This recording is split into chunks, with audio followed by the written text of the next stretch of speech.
High friends, welcome back to जेरेलाज kitchen. आज आपण बघणार आहोत एकदम हेल्दी आणि अगदी 15 मिनिटमध्ये होणारा पदार्थ. तसेच आज आपण काही बेकी नाही करणार आहोत, नाही सोड्याचा वापर करणार, नाही काही प्रिझर्वेटिव्ह वस्तूचा वापर करणार. तरीही 2 महिने आरामात आपण डब्यात घालून ठेवू शकतो. तर चला वेळ न वाया घालवता रेसिपीला स्टार्ट करूया. त्याआधी चॅनेलला सबस्क्राईब केले नसेल तर सबस्क्राईब करा आणि बेल आयकॉनला क्लिक करायला विसरू नका. चला मग स्टार्ट करूया बिस्किट बनवायला. त्यासाठी इकडे लागणार आहे आपल्याला 2 कप एवढे गव्हाचे पीठ. तर गव्हाचे पीठ आपण चाळूनच घेणार आहोत. इथं पीठ चाळून झाले आहे. आता यातच घातले आहे पाव कप एवढा रवा. इकडे तुम्ही बारीक रव्याचा वापर केला तरी चालेल. तसेच अर्धा कप एवढा डेसिकेटेड कोकोनट घ्यायचा आहे आणि या पिठामध्येच आपण 4 चमचे एवढे तूप घालणार आहोत. तूप इकडे आपल्याला मेल्ट करून नाही घालायचं आहे, विदाऊट मेल्ट करताच हे तूप ॲड करायचं आहे. पीठ मळण्याच्या ऐवजी आपण एका वाटीत अर्धी वाटी एवढं पाणी घेऊन ह्याच्यामध्ये 4 ते 5 चमचे एवढी साखर घालणार आहोत. गोडाचे प्रमाण तुम्ही कमी जास्त करू शकता आणि हे हलवून आपल्याला असेच ठेवून द्यायचे आहे.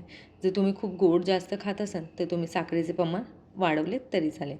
तसेच मी 1 पिंच एवढं मीठ ॲड केलं आहे आणि सर्वात प्रथम आपण हे पीठ तुपामध्येच मळून घेणार आहोत.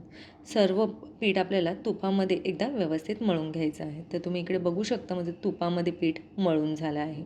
आता आपण जे साखर विरघळत ठेवायला पाणी ठेवलं होतं त्याच पाण्याने आपण पीठ मळून घेणार आहोत. इकडे आपल्याला लागेल तेवढाच पाण्याचा वापर करायचा आहे. तर आपण थोडे थोडे पाणी ॲड करून पीठ मळून घेऊया. जसे आपण चपातीचे पीठ मळतो त्याचप्रमाणे आपल्याला पीठ मळून घ्यायचे आहे. तर इकडे मला पूर्ण वाटीभर पाणी लागले आहे आणि मी परत एकदा पीठ मळून घेते. जर तुम्हाला अजून थोडे पिठा मळण्यासाठी पाणी लागले तर तुम्ही वापर करू शकता. पिठात जाड बारीक यावर असतं त्यामुळे. तर इकडे आपले पीठ मळून झाले आहे. तसेच मी तेलही गरम करत ठेवले आहे. आता आपण बिस्किट बनवूया. बिस्किट बनवण्यासाठी इकडे आपण थोडंसं पीठ काढून घेऊया. तुम्ही कोणत्याही शेपचे बिस्किट बनवू शकता. तर मी इकडे या प्रकारे बिस्किट बनवणार आहे. पीठ घेऊन आपल्याला गोलाकार करून घ्यायचे आहे. याप्रमाणे राऊंड करायचं आहे आणि त्यानंतर आपण आता एकदम व्यवस्थित शेप द्यायचा आहे. काही चिराबिरा पडल्या नाही हे फक्त आपण एकदा चेक करून घेणार आहोत. तर इकडे राऊंड असा मी करून घेतला आहे. आता ह्याला आपण क्रॉसमध्ये कट करणार आहोत. क्रॉसमध्ये कट करून थोडंसं प्रेस करायचं आहे. तर खूप छान शेप येतो. तुम्ही तुमच्या आवडीनुसार शेप देऊ शकता. तर याप्रमाणे मी सर्व बिस्किटे बनवून घेते.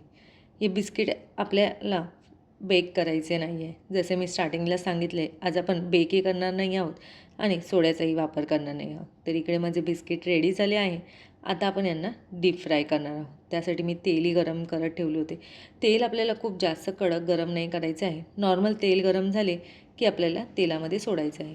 हे तेलामध्ये एकदा घातले की आपल्याला गॅस मीडियम टू लोवरच ठेवायचं आहे. हे बिस्किट आपल्याला मीडियम टू लो गॅसवरच तळून घ्यायचे आहे. स्टार्टिंगला लगेच हलवायचे नाही आहे. 2 मिनटं झाल्यानंतर त्याच्या बुडबुड्या कमी झाल्या की आपण ह्यांना उलटी-पलटी करून घेणार आहोत.